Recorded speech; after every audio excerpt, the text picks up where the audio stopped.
Samantala, tumaas ang bilang ng mga naitalang road accident sa lalawigan ng Isabela ngayong taon kung ikukumpara noong taong 2026 o 2025.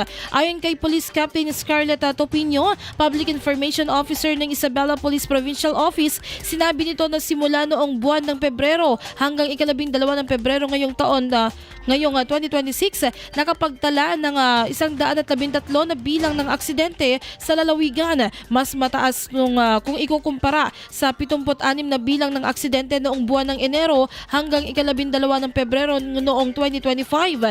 Sinabi nito na karamihan sa mga sangkot sa aksidente ay mga single motorcycle, habang ang ilan rin sa mga nasangkot ay mga motorized vehicle, agricultural vehicles at mayroon ding mga e-bikes.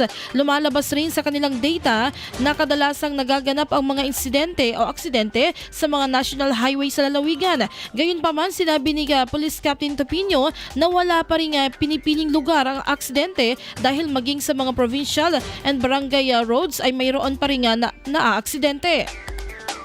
Samantala, sinabi naman ni Police Major Renoli Bagayo, Provincial Officer ng Highway Patrol Group Isabela, na base sa kanilang monitoring, kadalasang dahilan ng vehicular accident sa lalawigan ay ang overspeeding, drunk driving at reckless driving.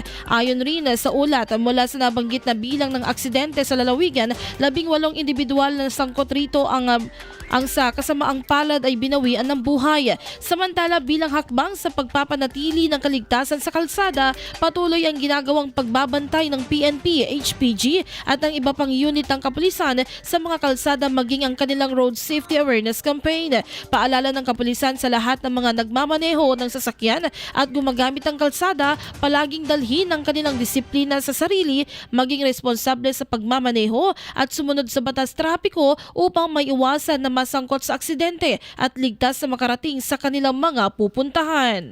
IFM News.